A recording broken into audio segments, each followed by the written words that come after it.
तो फेमिनिस्ट की बात कर रहे थे, तो बेसिकली वही है कि equal rights and opportunities for male and female, ठीक है ना। तो बेसिकली यहाँ पे दे रखा है परसेप्शंस ऑफ आइडियल वुमन, ठीक है ना। तो इसमें अलग अलग पिक्चर्स पोर्ट्रे कर रखी हैं, लाइक कैसे सोसाइटी अलग अलग पर्सपेक्टिव है सोसाइटी का। तो नीचे से भी इतना बता रखा है which one of these is you, और डिस्कस करना है जो यहाँ पे जो पोर्ट्रेयल है, क्या ये सही पोर्ट्रेयल है या गलत है, that is what you have to see. Basically इस पेज की मैं बात कर रहा हूँ, ठीक है ना। इसके बाद बात करेंगे हम पेज नंबर 42 में, कंटिन्यूड है बेसिकली। देखो, एक कंसेप्ट है स्कैंडिनेवियन कंट्रीज, बेसिकली जो नॉर्दर्न यूरोप में कंट्रीज हैं वहाँ की बात करें कि भाई वहाँ पर ऑब्वियसली यूरोपियन कंट्रीज हैं, वहाँ पे वुमेन का पार्टिसिपेशन हाई है as compare to our country. जो थोड़ी सी थर्ड वर्ल्ड कंट्रीज हैं या फिर जो कंट्रीज जो प्रॉपरली उतनी डेवलप नहीं है, वहाँ पे ऑब्वियसली वुमेन का पार्टिसिपेशन उतना अच्छा नहीं है एज कम्पेयर टू कंट्रीज जो ऑलरेडी डेवलप्ड है, यूरोप या अमेरिका की हम बात करते हैं, ठीक है ना। अब बात हम करते हैं कि एग्जाम वही बात है कि इन our country women still lag behind man despite कि सम इम्प्रूवमेंट, कि भाई ये बता रहा है कि स्टिल हमारी कंट्री में वुमेन लैग करती हैं डिस्पाइट की बहुत कुछ इंप्रूवमेंट, बहुत सारी पॉलिसीज़, बहुत सारी स्कीम्स, ये प्रोग्राम्स निकाले गए हैं, डिस्पाइट ऑल दोज मेजर्स अभी भी इतना ज़्यादा लैग है, ठीक है ना, इंडिपेंडेंस इंडिपेंडेंस। दो कंसेप्ट यहाँ पे आते हैं, एक पैट्रियार्की और एक मैट्रियार्की, ठीक है ना। देखो, पैट्रियार्की सिंपल सा कंसेप्ट है कि मेल डोमिनेटेड सोसाइटी जो कि हमारी है, और दूसरी होती है मैट्रियार्की, बेसिकली जो कि कह सकते हैं फीमेल डोमिनेटेड सोसाइटी, ठीक है ना। तो बेसिकली यही बता रखा है, ग्लॉसरी में भी यही दे रखा है कि जिसमें देखो मेल डोमिनेटेड सोसाइटी, ठीक है जी, जैसे कि बोल सकते हो कि कंसेप्ट है एक, जहां पर कि एक सिस्टम है जहां पर वैल्यूज, ठीक है ना, जो वैल्यू करता है मैन की more, that values man more than women, basically patriarchy, ठीक है ना। और फीमेल के लिए matriarchy, as simple as that, ज़्यादा कुछ नहीं है। और यहाँ पे आप देखो अलग अलग चीज़ें बता रखी हैं, जैसे कि कंपैरिजन दे रखे हैं कि भाई जैसे इंडिया में लिटरेसी रेट की लिटरेसी रेट, सिंपल लिटरेसी मतलब the ability to read and write, simple है आप लिख सकते हो, पढ़ सकते हो, इसे हम कहते हैं लिटरेसी। तो लिटरेसी रेट बोले तो 54%, यानी कि सिर्फ इंडिया में 54% of the women are literate, यानी कि जो पढ़ सकते हैं लिख सकते हैं, as compare to male, male है 76%। तो कितना बड़ा डिफरेंस है, ठीक है ना। ऑब्वियसली सबसे ज़्यादा लिटरेट यानी पढ़े लिखे केरला में होते हैं, ठीक है ना, ये भी पता होना चाहिए। सेंसस में ये सारी इन्फॉर्मेशन है, जब सेंसस पढ़ोगे 2011 का, you will get all those details, अभी उन पे जाने की ज़रूरत नहीं है। वैसे भी अब लेटेस्ट सेंसस भी आने वाला है, तो we can see that. Basically let's do it में देखो एक सर्वे है, basically you can read about it, ठीक है ना, कि 6 डिफरेंट स्टेट्स हैं, उनके बीच में कंपैरिजन क्या, you can read it, this is nothing to explain in this, ठीक है ना। दूसरा टॉपिक है, टॉपिक बोले तो दूसरा पॉइंट है, पेज नंबर 43 पे आप आ गए, कि सिंपल सी बात है कि इसमें लिखा है, देखो, no wonder the proportion of woman along among the highly paid and valued jobs is, देखो ये सिंपल सी इतनी बात बोल रहा है, देखो सिंपल सी इतनी बात बोल रहा है कि अभी भी ऐसे बहुत से हाई मतलब प्रोफाइल जॉब हैं या जहाँ पर अच्छी सैलरी होती है, वहाँ पर वुमन का कह सकते हैं प्रोपोर्शन कम है, यानी कि वहाँ पर वुमन कम काम करती हैं, ठीक है ना। मोस्टली मेल को वहाँ पर कह सकते हैं कि फेवर किया जाता है, या उनको ही मोस्टली वो अपॉर्चुनिटी दी जाती है, ऐसे इस पॉइंट में लिखा है, मैं नहीं कह रहा हूँ, ठीक है। अब बात करते हैं इक्वल वेजेस की भी, जैसे हमने पहले बोला था कि जेंडर गैप, तो इक्वल वेजेस का यहाँ पे कंसेप्ट आता है कि देखो women are paid less, simple सी बात है। इवन देखो मैंने कहा ना कि सेम काम अगर वुमेन और मैन कर रहे हैं, तो उसमें भी ये होता है कि वुमेन को कम दिया जाता है। जैसे आप इंडस्ट्री में कर लो, फिल्म इंडस्ट्री हो गया, क्रिकेटर में हो गया, क्रिकेट में भी आप देखो कि मेल को कितना मतलब स्पॉन्सरशिप मिल रहा है, एड्स मिल रहे हैं, इतने ट्रॉफीज, ये सारी चीज़ें मिल रही हैं, आईपीएल भी मेल का हो रहा है, फीमेल का तो नहीं हो रहा है। तो बेसिकली ये सारी चीज़ें सोचने समझने के मुद्दे, ठीक है ना। उसके बाद आता है कि in many parts of India parents prefer, ये भी एक एग्जांपल दे रखा है कि आपको भी पता है, आपने भी सुना है कि बहुत सारे एरिया में ऐसा होता है जहाँ पर एक फैमिली प्रेफर करती है मेल को रादर देन फीमेल, ठीक है ना। ऐसा होता है कहीं पे बहुत पार्ट्स में अबॉर्शंस भी होते हैं, and you must have heard news, है ना, ये इतना वो है, कॉमन चीज़ है, and this is what you know is written here. और दूसरा एक इंपॉर्टेंट कंसेप्ट आता है, वो है चाइल्ड सेक्स रेशियो। अब देखो कंसेप्ट सिंपल सा है, चाइल्ड सेक्स रेशियो मतलब कि पर 1000 मेल इन्फेंट्स के रिलेशन में कितने फीमेल इन्फेंट्स हैं। कहने का मतलब है कि अगर 1000 बॉयज हैं तो उनके कंपैरिजन में कितनी फीमेल्स हैं, ठीक है ना। तो ये हो गया child sex ratio. Number of girl children पर 1000 बॉयज, एज सिंपल सा, यानी कि पर 1000 बॉयज में कितनी गर्ल चिल्ड्रन है, ठीक है ना। जैसे अगर हम बोलते हैं कि मान लो कि इस स्टेट का चाइल्ड सेक्स रेशियो 890 है, तो कहने का मतलब है कि 1000 मेल्स एंड 890 फीमेल्स, ठीक है ना। बच्चों की बात हो रही है, चाइल्ड, तभी तो चाइल्ड सेक्स रेशियो है। 2001 का यहाँ पे देखो, ये इंडिया का मैप है, इसमें बस ये दिखा रखा है कि बिलो 800 कहाँ पर है, 800, 850, 800, ये सारी चीज़ें बेसिक है, समझने वाली बात नहीं है। बट इतना इसमें इतना तो पता चल रहा है कि हरियाणा में यहाँ पे डार्क काफ़ी है, रेड काफ़ी है, तो कहने का मतलब है कि यस, हरियाणा में जो रेशियो है वो डिक्रीज हो रहा है ना। तो ये एक चीज़ है। अब बात करते हैं, यहाँ पे एक कोने में एक ब्लॉक है, इसमें अच्छा कंसेप्ट है, जैसे कि इसमें जैसे एक लड़की कह रही है कि like I am watching my mother doing all the work but still she says I am house wife. कहने का मतलब है कि यार उसकी मम्मी कहती है कि I am house wife but still इतना सारा काम कर रही हैं, तो सोचने वाली बात है, ठीक है ना। तो अब बात करते हैं, पेज नंबर 44 पे आ जाओ। आसान भाषा में बताता हूँ, वुमेन्स पॉलिटिकल रिप्रेजेंटेशन, सिंपल सी बात है। वुमेन्स पॉलिटिकल रिप्रेजेंटेशन मतलब कि जो आपके इलेक्शंस होते हैं, जो आपकी इलेक्शंस होते हैं, स्टेट हो गए या फिर जनरल इलेक्शंस हो गए, उसमें वुमेन को कितनी सीट्स दी जा रही है, उनको कितना रिप्रेजेंटेशन मिल रहा है, एज सिंपल एज दैट। सीधा सा कंसेप्ट बताऊँ तो डिमांड होती है कि भाई देखो, जब ज़्यादा वुमेन का रिप्रेजेंटेशन होगा, जब ज़्यादा रिप्रेजेंटेटिव्स होंगी वुमेन की, तो जाहिर सी बात है कि वुमेन तो वुमेन के लिए ही बेनिफिट है वो, है ना, वुमेन के लिए ही पॉजिटिव साइड है वो, पॉजिटिव चीज़ है एक्चुअली, क्योंकि ज़्यादा वुमेन होंगी तो ज़्यादा आवाज़ उठेगी पार्लियामेंट में कि इतने चेंजेस लाओ, वो चेंजेस लाओ हमारे वुमेन के लिए। तो ये एक मुद्दा है, ठीक है ना। दूसरी बात है कि आपने पढ़ा होगा, जैसे हम 73rd 74th अमेंडमेंट की बात करी थी, पंचायती राज और म्यूनिसिपल जब उनका कह सकते हैं कि उसमें 1/3 सीट्स रिजर्व्ड है फॉर वुमेन। लेकिन फिर मुद्दे की बात ये आती है कि फिर बहुत सी डिबेट्स एंड यो डिस्कशन होता है कि आपने लोकल गवर्नमेंट में तो दे दी 1/3 सीट रिप्रेजेंटेशन दे दिया वुमेन को, बट नेशनल लेवल पे या स्टेट लेवल पे आपने क्यों नहीं दिया है, मतलब वो फिक्स सीट्स नहीं है बेसिकली, ठीक है ना। एससी के लिए रिजर्व्ड है, एसटी के लिए रिजर्व्ड है, नेशनल इलेक्शन की बात कर रहा हूँ, लोकसभा इलेक्शन की बात कर रहा हूँ, लेकिन उसमें वुमेन का फिक्स्ड सीट्स नहीं, रिजर्व सीट्स नहीं है बेसिकली, ठीक है ना। अगर किसी ने उठा दिया अपनी तरफ से, कोई खुद उठ गया तो अलग बात है, बट फिक्स सीट नहीं है, और यही सबसे इंपॉर्टेंट बात है। देखो बता देता हूँ इसको, जैसे कि देखो ये भी लिखा है नॉट गिवन एडिक्वेट अटेंशन, ठीक है। लेट यही हुआ था कि जैसे स्टार्टिंग में रिप्रेजेंटेशन नहीं था, तो मैनी फेमिनिस्ट, ये सारे वुमेन मूवमेंट्स ये स्टार्ट हुए, इनकी डिमांड थी कि हमें भी अच्छा अच्छा खासा रिप्रेजेंटेशन चाहिए, ठीक है ना, पॉलिटिकल रिप्रेजेंटेशन बेसिकली। तो वही था कि द बेस्ट वे कि with which a change could come, जिसमें कि यहाँ वुमेन के लिए काफ़ी सारी नए आप कह सकते हो कि प्रोग्राम्स या स्कीम्स, उन चीज़ों पे अगर देखो उनके बेसिकली राइट्स के लिए अगर कोई फाइट कर सकता तो वुमेन ही बेटर कर सकती है। तो अगर उनको अच्छा सा पॉलिटिकल रिप्रेजेंटेशन मिलेगा तो जाहिर सी बात है कि वो जो राइट है, जो मूवमेंट है, वो basically it will progress and it will progress in a positive manner, ठीक है ना।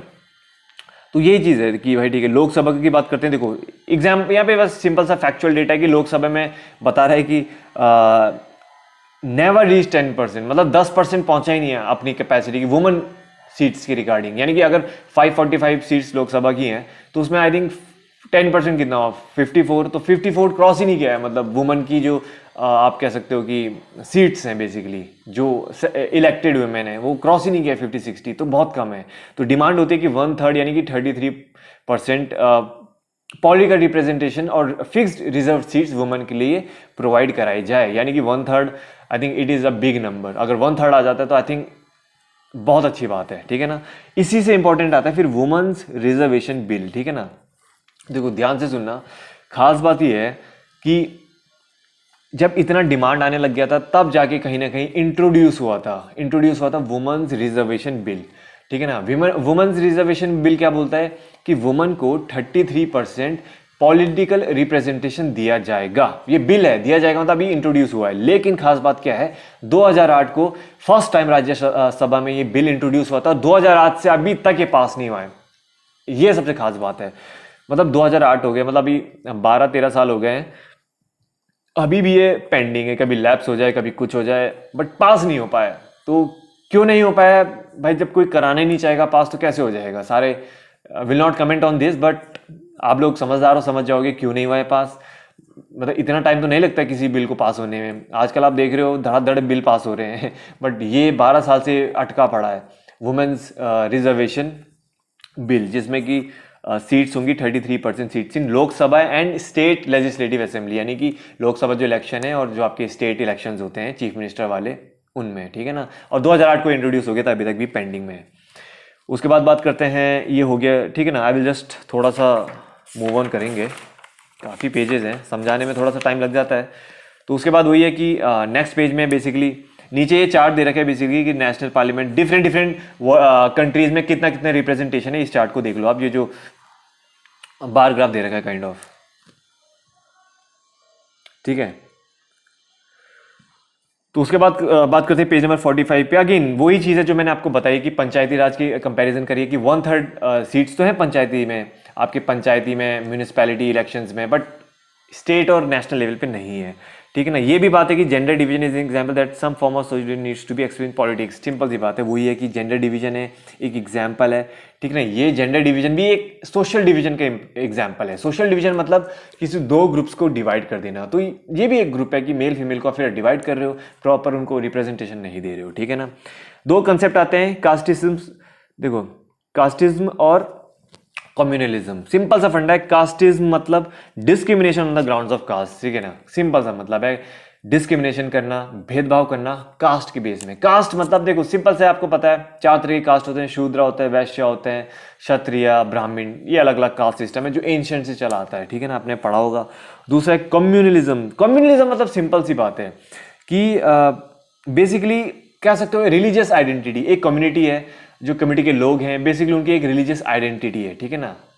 बस इतना सा फंडा है। एथनिक आइडेंटिटी भी हो सकती है, बट इंडिया के टर्म्स में बेसिक रिलीजियस आइडेंटिटी हम इसको मानेंगे। पेज नंबर 46 पे आ जाओ। अब यहाँ पर अलग कंसेप्ट आ गया है, that is religion, communalism and politics, ठीक है ना। Religion you know it, communalism मतलब सांप्रदायिकता, ठीक है ना, सांप्रदायिकता, ठीक है ना, एंड पॉलिटिक्स, ठीक है ना। तो विल स्टार्ट। बेसिकली वही है कि सोशल डिवीजन किसी भी चीज़ में हो सकता है ना, ठीक है, चाहे वो जेंडर बेस पे हो, रिलीजियस बेस पे हो, सोशल डिवीजन की कोई लिमिटेशन नहीं है, ठीक है ना। बस ये बोल रहा है कि भाई जो आपका कह सकते हैं कि रिलीजियस डाइवर्सिटी है वो बहुत फैली पड़ी है, ठीक है, हर वो पूरे वर्ल्ड में कहीं ना कहीं देखो इतनी डाइवर्सिटी, हर कंट्री में डाइवर्सिटी है, ठीक है ना, अलग अलग रिलीजन्स है, कुछ मेजोरिटी में, कुछ माइनॉरिटी में एंड ऑल दैट। लेकिन एक बात ये कह रहा है कि unlike gender differences the religious differences are often expressed in the field of politics. भाई जेंडर को देखो, जेंडर में क्या होता है मोस्टली वो पॉलिटिक्स से हम रिलेट नहीं करते हैं उसको, है ना, वो अलग ही मुद्दा है। लेकिन जब हम आपको इस देखो, जब हम रिलीजियस डिफरेंसेस की बात करते हैं, यानी कि रिलीजन की बात करते हैं, तो कहीं ना कहीं उसका रिलेशन पॉलिटिक्स से हो जाता है, या आपने भी देखा होगा या आपने भी एक्सपीरियंस किया होगा, ठीक है ना। एक यहाँ पे कंसिडर फॉलोइंग, यहाँ पे कुछ पॉइंट्स बता रखे हैं कि गांधी जी ने कहा था कि religion can never be separated from politics, and I think he is right. हम भी देखते हैं इसको। रिलीजन वैसे तो देखो स्टेट कहती है कि there is a separation between, कह सकते हैं कि politics and religion, but state and religion basically, but politics and religion, but Gandhi ji कहते हैं कि दे कैन नॉट बी, ठीक है ना, it can not be separated from politics, religion can not be separated. फिर दूसरा था he believe that politics must be guided by ethics. Simple सी बात है, he believe that politics must be guided by ethics drawn from religion, ठीक है ना। जो पॉलिटिक्स है it has to be guided, politics has to be guided, मतलब उसको एक कह सकते हैं मार्गदर्शन मिल जाता है, मिलना चाहिए फ्रॉम द रिलीजन, ठीक है ना। अलग अलग रिलीजन है, अलग अलग रिप्रेजेंटेटिव्स हैं, एंड ये सारा थोड़ा वाइडर कंसेप्ट है। दूसरी बात देखो, एक जब मैंने बोला था ना कि ये कंसेप्ट आप उससे कनेक्ट करना, आप जब मैंने आपको पहले बोला था कि जो स्टेट है वैसे तो इंटरफेयर नहीं करेगा, इट विल इंटरवीन। अगर किसी भी रिलीजन के किसी माइनॉरिटी ग्रुप को या किसी भी एक पार्ट को अगर सफ़र करना पड़ा तो स्टेट इंटरवीन करेगा और उनके हक के लिए लड़ेगा। तो ये चीज़ यहाँ पे आता है। देखो, women's movement has argued that family laws of all religions discriminate against woman. Family laws बोले तो हर रिलीजन के कुछ, फैमिली लॉज बोले तो जो इंटरनल मैटर हो जाता है बेसिकली है। फैमिली लॉज बोले तो related to matter such as marriage, divorce, adoption, inheritance etcetera. वहाँ पर अगर वुमेन के साथ गलत होता है किसी भी रिलीजन में, तो state has the right to intervene and fight for their rights, और उनको उनके राइट्स दिलाए। एग्जाम्पल आपको पता है मैं किस चीज़ के बारे में बात कर रहा हूँ, ठीक है ना। All these instances relation between religion and politics, ठीक है। कम्युनलिज्म, ठीक है ना, ऑब्वियसली हमने पढ़ लिया है सांप्रदायिकता, ठीक है ना। अब प्रॉब्लम ये आती है कि इसमें ये बोला कि प्रॉब्लम तब आती है जब हम रिलीजन को अपने नेशन से ऊपर रखते हैं। यही एक सिंपल सा कंसेप्ट है। सी, इफ यू से I am Hindu, I am this, I am that, it is better you should say I am an Indian, तब जाके एक ब्रदरहुड वाली फीलिंग होगी। But if you see yourself as a religious identity rather than a nation's identity, then conflicts will arise, as simple as that, ठीक है ना। तो वो यहाँ पर है कि ठीक है, प्रॉब्लम बिकम्स मोर एक्यूट जब religion is express in politics in exclusive and partisan terms, ठीक है। जब when one religion and its followers are pitted against other, मतलब कि वही है, आपने भी देखा होगा पॉलिटिक्स में कि भाई एक यहाँ से भड़का रहा है, एक वहाँ से भड़का रहा है, और लोग भड़क भी जाते हैं इतने जल्दी, इमेच्योर होते हैं, अवेयर नहीं होते हैं। तो जो पढ़े लिखे होते हैं वो तो समझ जाते हैं कि what is the propaganda, but those people who are not that much educated, not that much aware, वो जल्दी से बहक जाते हैं और एक दूसरे के खिलाफ बोलचाल में फंस जाते हैं। यही चीज़ मैं बता रही है, ठीक है ना। Communal politics is based on the idea that religion is the principle basis of social community. Communal politics basically simple सी बात है, अपनी अपनी कम्युनिटी की वो पॉलिटिक्स बाजी करना, बस। ये बेसिकली वो, ये देखो, ये बेसिक सा मुद्दा है, ये आपको मेरे ख्याल से पता होगा अच्छे से, जो न्यूज़पेपर थोड़ा बहुत पढ़ता होगा। तो ये जो कंसेप्ट है, जो रिलीजन और ये जो पॉलिटिक्स का जो ये रिलेशनशिप है, ओवरलैपिंग जो सीन चल रहा है, तो I think you will understand it, ठीक है ना। एक इंपॉर्टेंट कंसेप्ट ये है कि जो कई बार हम ये सोचते हैं कि भाई अगर इंसान एक ही कम्युनिटी से तो उसकी एक सोच होगी, बट ऐसा तो नहीं होता है। यही यहाँ पे बता रखा है कि people of one religion do not have the, ये पेज नंबर 47 है, do not have the same interest and aspirations in every context, ठीक है ना। कहने का मतलब ये है कि ऐसा ज़रूरी नहीं है कि अगर एक ही रिलीजन से या एक ही कम्युनिटी से अगर सारे लोग हैं तो उनकी एक सोच होगी, ऐसा नहीं है ना। हर इंसान की अलग सोच होती है, चाहे हिंदू हूँ मैं हिंदू हूँ, तो ज़रूरी नहीं है कि मेरी भी सोच एक ही होगी और जो पॉलिटिशियन उसकी भी एक सोच अलग होगी। सबकी सोच अलग होती है, ऐसा नहीं है कि सारे हिंदू की सोच एक जैसी होती है। It differs person to person, it differs कि आपकी सोच क्या है, क्या बैकग्राउंड है, क्या कंडीशन माइंड है, अनकंडीशन माइंड है, एजुकेटेड हो, अवेयर कितने हो, क्या आपको हिस्ट्री के बारे में पता है, तो इट डिपेंड्स ऑन दैट, ठीक है ना। अब बात आती है communalism can take various form of politics. वही है कि communal mind often leads to a quest for political dominance, ठीक है। अपनी अपनी कम्युनिटी है और अपने अपने रिलीजियस सेंटिमेंट्स हैं, तो जाहिर सी बात है हर कोई अपनी रिलीजन से अपने आप रिलीजन से रिप्रेजेंट करना चाहता है। तो ये बेसिकली इसमें समझाने की कुछ चीज़ नहीं है, you just have to read it, ठीक है ना। जैसे कि मोस्ट कॉमन एक्सप्रेशन इज की एवरीडे बिलीव्स, यार हर इंसान का अपनी अपनी सोच होती है, ठीक है ना। सबके अपने अपने कल्चर हैं, स्टीरियोटाइप्स, रिलीजियस कम्युनिटीज हैं, बिलीफ इज द सुपीरियरिटी। कोई सोचता है कि हम सुपीरियर हैं, कोई सोचता है दूसरा सुपीरियर है, अपने अपने वो कंपैरिजन चलता रहता है ठीक है। नाउ विल मूव, अभी भी 1 2 3 बस, अब थोड़ा बहुत है। आई थॉट कि थोड़ा जल्दी हो जाएगा, बट एक्सप्लेन करने में थोड़ा टाइम लग जाता है एक्चुअली। मतलब निपटाना चाहूँ मैं 15 मिनट में निपटा दूँ, बट ऐसा निपटा के कोई फ़ायदा नहीं है ना। मुझे भी मज़ा आ रहा है पढ़ाने में, समझाने में। जितने डीप मैं समझा रहा हूँ उतना डीपली वो मेरे को भी समझ में आएगा अच्छे से, और उतना देर तक वो मेरे माइंड में भी स्टोर रहेगा। बहुत से अगर सोच रहे हैं कि बहुत स्लो चल रहा है, अब मैं ये कहूँगा कि देखो, अगर निपटाना हो मुझे तो शायद मैं ये पूरी बुक 1 घंटे में करवा दूँ। मैं सीधे सीधे बोल दूँ कि ठीक है भाई, सेक्युलर स्टेट है, कास्ट मतलब जाति हो गया, पॉलिटिक्स, वो सब चीज़ों में मज़ा नहीं है। फिर वही आ जाएगा 15 मिनट, फिर खुद जब पढ़ने बैठोगे शायद फिर आप लोगों को प्रॉब्लम आएगी। That is why I am trying कि जिस चीज़ को जितना समझाना है वो समझ में आ जाए अच्छे से। उसके बाद जब आप बाकी बुक्स पढ़ोगे आपके कंसेप्ट्स क्लियर रहेंगे, then you will be you will able to understand them in a better way, ठीक है ना। ये एक बेसिकली एक पेज नंबर 48 पे एक डायग्राम है। We remain strangers even after so many meetings, blood stains remain even after so many rains. अच्छी लाइन्स है बहुत, ठीक है ना, इसको पढ़ लेना। उसके बाद आता है sometimes communism takes its most ugly form. ये आता है असली कंसेप्ट, पूरा कंसेप्ट यहीं पे है।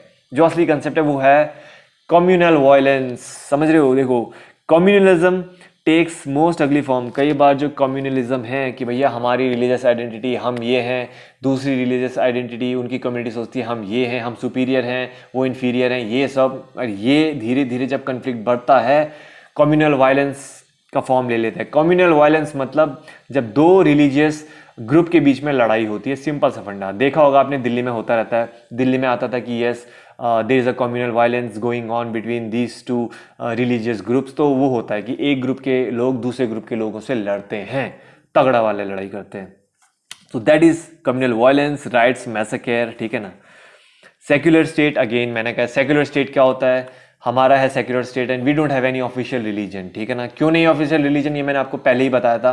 अगर कोई ऑफिशियल रिलीजन होती तो जाहिर सी बात है वो सोचते कि मतलब हम ही अपने हिसाब से चलाएंगे, फिर तो माइनॉरिटी के लिए फिर थोड़ी दिक्कत हो जाती है। लेकिन हमारी कंट्री में ऐसा नहीं है, फिर चाहे वो माइनॉरिटी हो चाहे मेजॉरिटी हो, चाहे 1% की माइनॉरिटी क्यों ना हो, we give full rights to them, और सब बराबर हैं। ऐसा कुछ नहीं है जो 84% 90% है, ऐसा नहीं है कि उनको स्पेशल प्रिविलेजेस दिए जाएंगे, ऐसा कुछ नहीं। अकॉर्डिंग टू कॉन्स्टिट्यूशन ऐसा नहीं होता है। बाकी अब वो खुद लीडर्स अपनी तरफ से कुछ करें तो वो फिर अलग बात है, उसमें क्या कर सकते हैं फिर।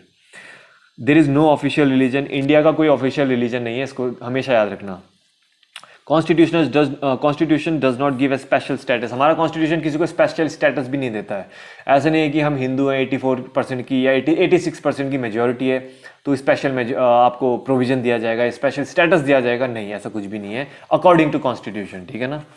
Constitution provides to all individual, simple सी बात है, जितने भी इंडिविजुअल हैं, माइनॉरिटी हैं, फ्रीडम है कि आपको कुछ भी प्रोफेस करना है, आपको अपने रिलीजियस अफेयर्स को आपको फॉलो करना है, इंस्टीट्यूशन खोलना है, यू आर फ्री, कोई रिस्ट्रिक्शन नहीं है, ठीक है ना।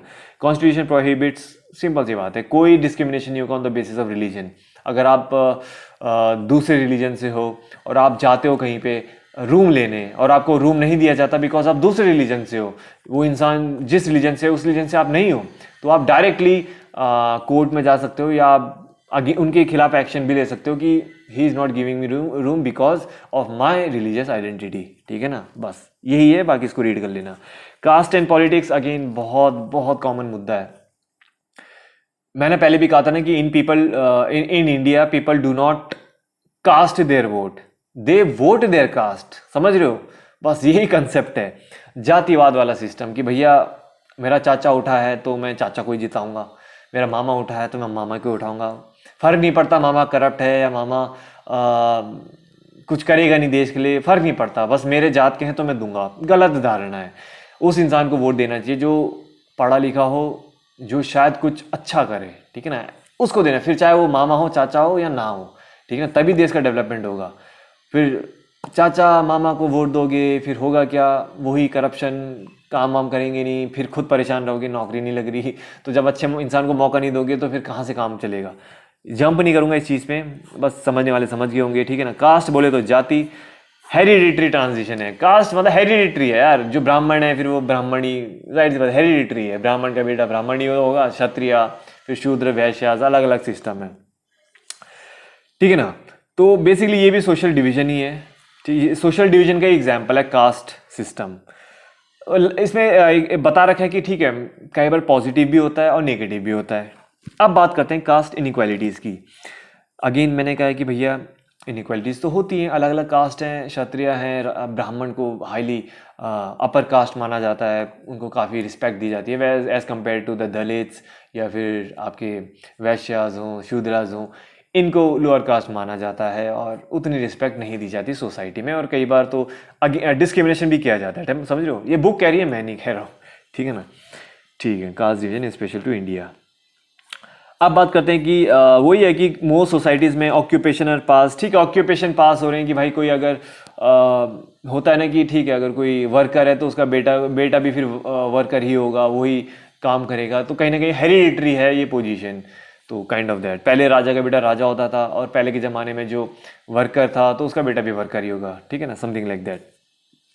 इसके बाद नॉर्मल रीडिंग करो, एंड में ये अच्छी लाइन है कि ज्योतिबा फूले, गांधी जी, B.R. अम्बेडकर, पेरियार रामास्वामी, इन्होंने एडवोकेट किया था, इन्होंने प्रोपोगेट किया था कि ऐसी सोसाइटी बनाई जाएगी जहां पर ये इनइक्वालिटीज़ ना हो, यानी कि जो कास्ट सिस्टम है ये ना हो, so that people can live equally and together in peace and harmony, ठीक है ना, विद अ ब्रदरहुड फीलिंग। ये सारी चीज़ें नहीं है, मैं अपने एक्सपीरियंस से बोल रहा हूँ। अगेन पेज नंबर 50 पे आ जाओ, सोशल एंड रिलीजियस, देखो पेज नंबर 50 पे आ जाओ, and here it is social and religious diversity of India. कुछ नहीं है इसमें, बस इतना सा बता रहा है भाई कि इंडिया है डाइवर्स कंट्री, अलग अलग कल्चर हैं, अलग अलग रीजन हैं, अलग अलग तरह के लोग हैं, कम्युनिटी अलग अलग हैं। तो ये बेसिकली बता रहा है कि कहाँ ज़्यादा है, कहाँ कम है, कितना परसेंटेज है, ये पूरा रीडिंग कर लो, इसमें समझाने वाला कुछ नहीं है। एक ग्राफ है बेसिकली ये, है ना, this is basically I think pie chart है ये कौन सा चार्ट है ये?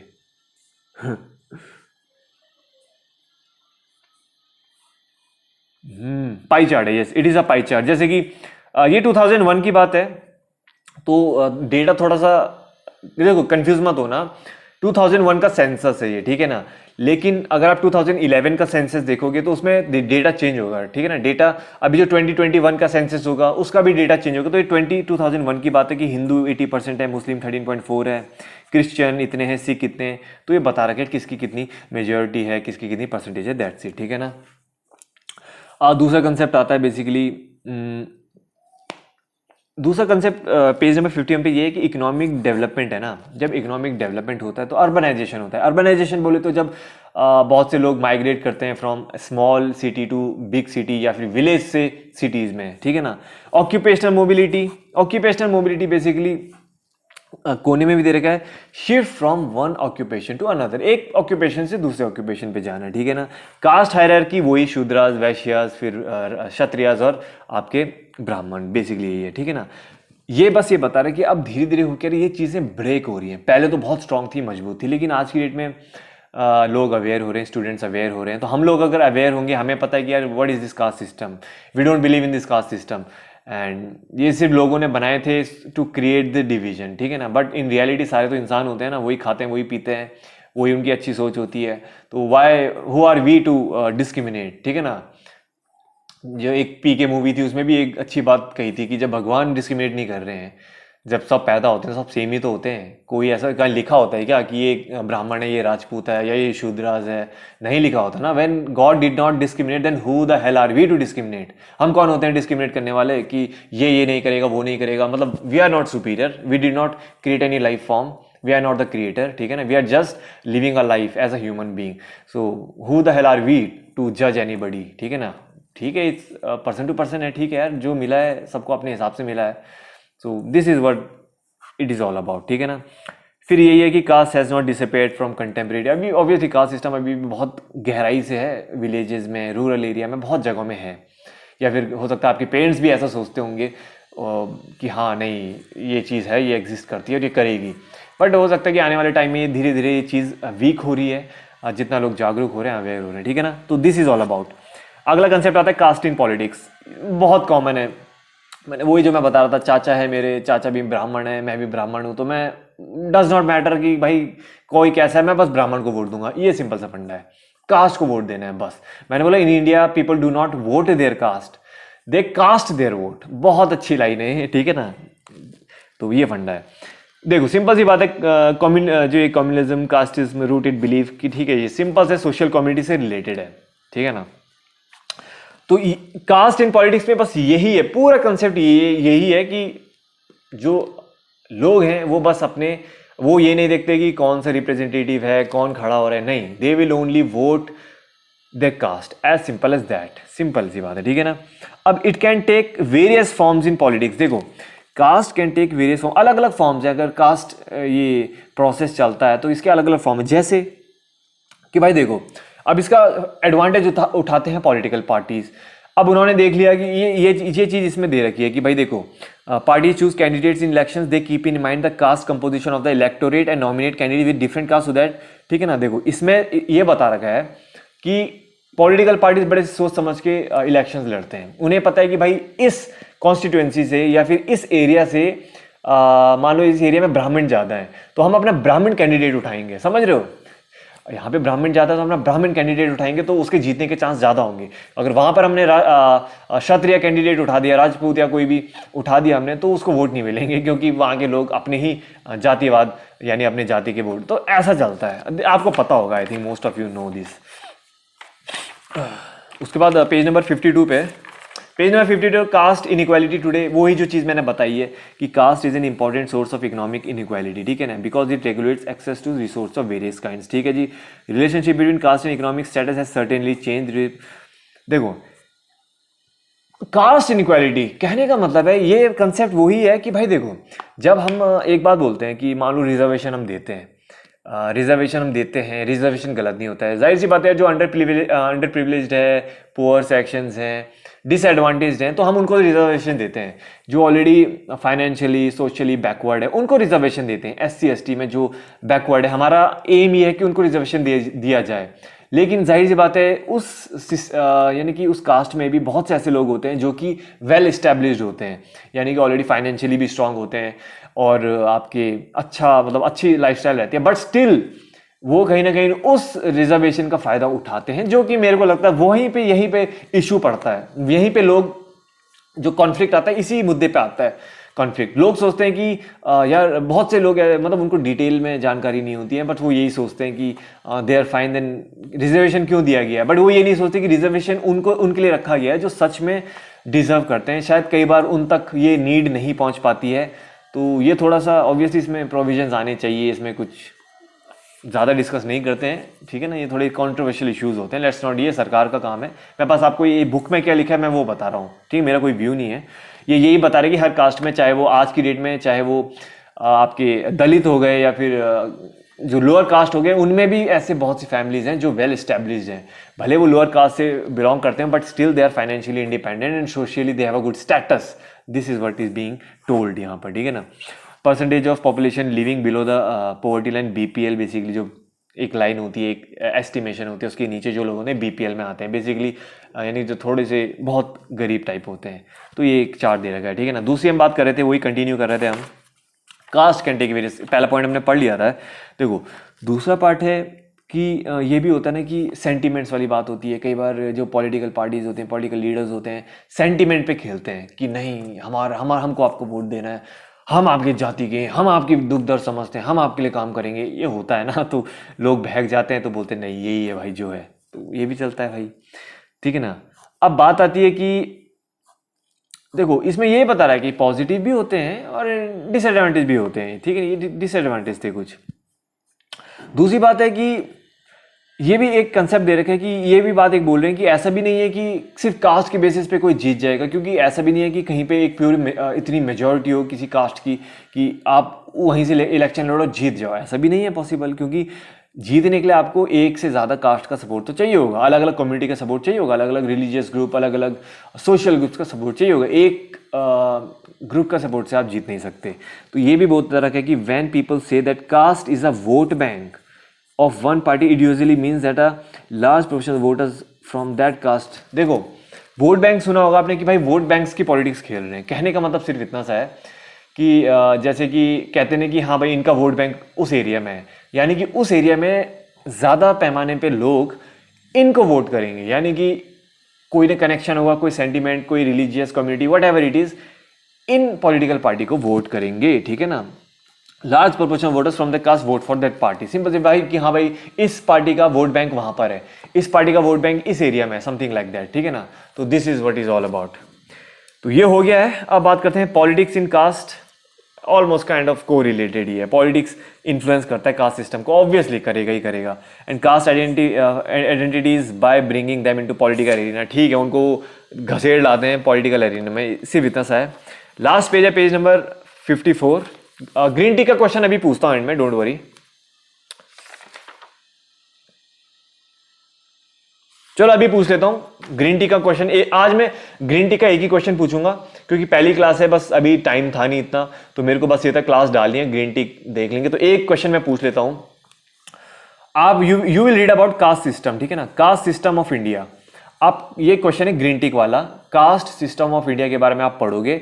कमेंट में तो कर नहीं पाओगे, कमेंट तो मैं ऑफ कर दूंगा आप, क्योंकि ऐसे में फिर चीटिंग हो जाएगी ना। बच्चे आएंगे, देखेंगे अच्छा कमेंट में ये है, वो डायरेक्ट कर देंगे। कमेंट में अब ऑफ रखूंगा इस क्लास के एनसीईआरटीज वाले के। अगर आपको कुछ डाउट्स हैं, कुछ क्वेश्चंस है ना, तो आप दूसरे वीडियो में, मैं सारे कमेंट देखता हूं, दूसरे वीडियो में कमेंट कर लेना। ध्यान से सुनिए इस बात को। एनसीईआरटी ये जो मिशन आईएएस वाली सीरीज है, एनसीईआरटी क्लासेस जो मैं ले रहा हूँ, इसमें मैं कमेंट सेक्शन ऑफ करूंगा बिकॉज मैं ग्रीन टिक देता हूँ। बहुत से बच्चे टाइप करते हैं नीचे ग्रीन टिक वाले क्वेश्चंस, तो बहुत से बच्चों को पता चल जाएगा, तो वो वहीं देखेंगे, उस क्लास भी नहीं लेंगे, इसीलिए मैं कमेंट ऑफ करूंगा। और अगर आपको क्लास से रिलेटेड कोई डाउट है, कोई चीज़ समझ में नहीं आई और एनीथिंग, या तो आप रात को 10 से 11 वाले डाउट सेशन में ज्वाइन करो, या फिर आप किसी और वीडियो में कमेंट कर लो। सारी वीडियोस के मैं कमेंट देखता हूँ, मेरे को दिख जाएगा, या फिर कहीं पे भी आप कमेंट कर लेना, मेरे को दिख जाएगा जो आपने क्वेश्चन पूछा, ठीक है ना, मैं उसके रिगार्डिंग आपको रिप्लाई दे दूंगा। That's it. आज का एक ही क्वेश्चन है ग्रीन टिक का, वो है कास्ट सिस्टम ऑफ इंडिया के बारे में आपको पढ़ना है। इसको फिनिश करते हैं, फिर एंड में कुछ चीज बोलूंगा मैं। देखो, it is not politics that gets caste, it is the caste that gets politicise. Simple सी बात है, वही है, मैंने कहा है कि भाई जो कास्ट है इट गेट्स पॉलिटिसाइज। पॉलिटिक्स अपना दबदबा कास्ट में जमा ही देती है, ठीक है ना।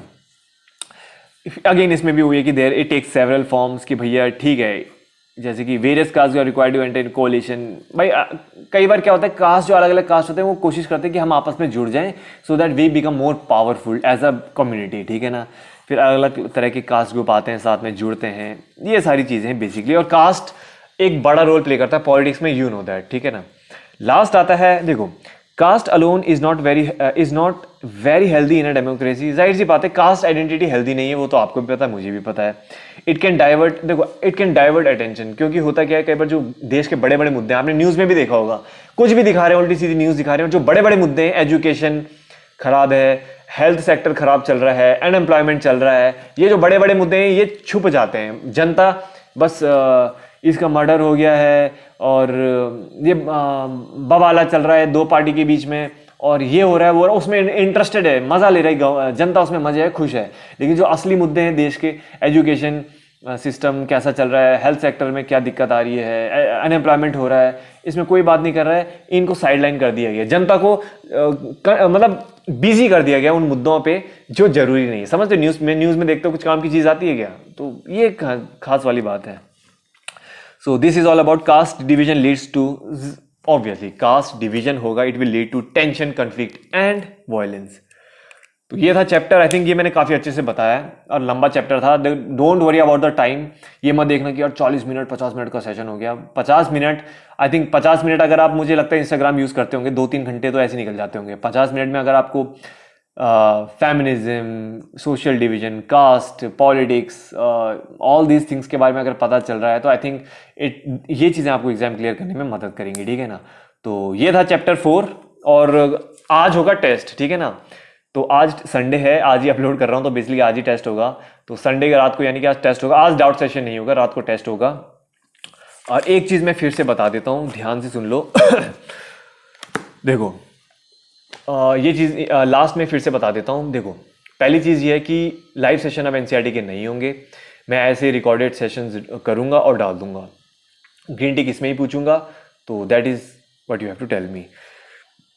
दूसरी बात ये है, Monday, Tuesday, Wednesday, Thursday, Friday, 5 दिन डाउट सेशन होगा। Doubt session, talk session, whatever you want name it. जरूरी नहीं है कि डाउट पूछो, अपनी बातें भी कर सकते हो, कुछ पर्सनल इश्यूज हैं, you can share with me. 10 से 11 बजे होगा रात को, ठीक है ना। अपार्ट फ्रॉम दैट सैटरडे को होगा टेस्ट, उसमें डाउट सेशन नहीं होगा, क्योंकि उसमें मैं सैटरडे को लाइव टेस्ट ही लूंगा। संडे को होगा ऑफ, ठीक है ना। इन केस अगर कोई क्लास मिस हो जाती है, जो कि डाउट सेशन है, तो मुझे लगता नहीं इसमें दिक्कत होगी आपको।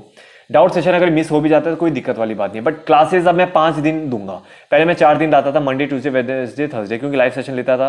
अब मैं 5 दिन क्लास प्रोवाइड करूंगा, Monday, Tuesday, Wednesday, Thursday, Friday. 6वें दिन उन 5 क्लासेस का टेस्ट लूंगा, एज सिंपल एज दैट। मुझे नहीं लगता इसमें कंफ्यूजन होनी चाहिए। और कमेंट सेक्शन में ऑफ करूंगा, आपको डाउट्स हैं, कुछ पूछना है, तो आप दूसरे वीडियोस में मेरे और कोई वीडियो खोल लो, उसमें कमेंट कर दो कि सर ये क्वेश्चन था, and I will answer that, as simple as that. And this is clear cut strategy. और टेलीग्राम की मैं बात करता हूँ, देखो जिनको टेलीग्राम, देखो जैसे लोग, देखो जैसे आपके 30 ग्रीन टिक्स कंप्लीट हो रहे हैं, बहुत से बच्चे नाटक भी कर रहे हैं। 1-2 के मैसेज आया, बोलता भी कि मेरे 30 टिक्स ग्रीन टिक कंप्लीट हो गए, मैंने काउंट किया उसके 15 हो रखे थे। तो ऐसे हरकतें मत करना, मेरे को फिर ऐसे में बहुत गुस्सा आता है, मन तो करता है उसे ब्लॉक कर दूं, क्योंकि जो इंसान खुले मुंह पे झूठ बोल रहा है, तो फिर वो क्या कर सकता है बाद में, मतलब।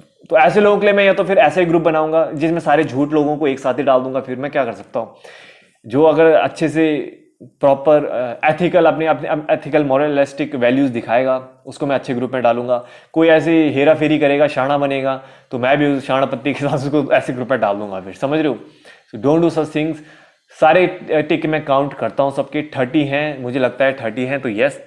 उसके बाद मैं आपको अपनी टेलीग्राम आईडी दूंगा, टेलीग्राम आईडी में फिर उसके बाद मैं आपको ग्रुप में ऐड करूंगा, फिर आगे का प्रोसीजर है वो टेलीग्राम में मैं समझा दूंगा। So this is the thing, and बस झूठ मत बोलना कि मेरे को इतने मिल गए उतने मिल गए, ठीक है ना। So that's it for today. और ये चीज़ मैं बार बार नहीं रिपीट करूंगा क्योंकि ये पहली क्लास थी रिकॉर्डेड वाली, that is why I am telling all this things. अब मैं ग्रीन टिक के बारे में कभी जिक्र नहीं करूंगा क्योंकि आने वाले टाइम में आई नो बहुत सारे मैसेज आ जाएंगे और हैंडल करना मुश्किल हो जाएंगे। तो दिस इज लास्ट। जिसने ये पूरा वीडियो देखा, आई थिंक आप लोग समझ जाओगे, जो वीडियो नहीं देखा वो भटकता रहेगा, आई नो दैट। मैं आज के बाद टेलीग्राम ग्रुप के, और आज के बाद टेलीग्राम का मैं एक ग्रुप बनाऊंगा जिसमें कि मैं अपनी पोस्ट करूंगा। होता है ना कोई कि जिसमें आप पोस्ट करते हो तो वो नोटिफाई मिल जाता है, नोटिफिकेशन मिल जाती है, वैसा ग्रुप मैं बनाऊंगा। इंटरेक्शन वाला तो मैं वही छोटे छोटे ग्रुप्स बनाऊंगा। ग्रीन टिक के बारे में आज के बाद मैं डिस्कशन नहीं करूंगा। एक ग्रुप होगा जो कि वो होगा आपका, जो मैंने बोला है एनवायरनमेंट वाला होगा, पढ़ाई वाला होगा, जिसमें आप चैट कर सकते हो। एक ग्रुप मैं बनाऊंगा टेलीग्राम का जिसमें कि आई विल नॉट, उसमें इंटरेक्शन नहीं होगा, उसमें मैं सिर्फ अपनी अपडेट्स डालूंगा कि ये चीज़ है वो चीज़ है, ठीक है ना। So that's it for today, and सब कुछ यही था। उसके बाद अब अगली वीडियो में मिलेंगे, ठीक है ना। All the best and see you next time.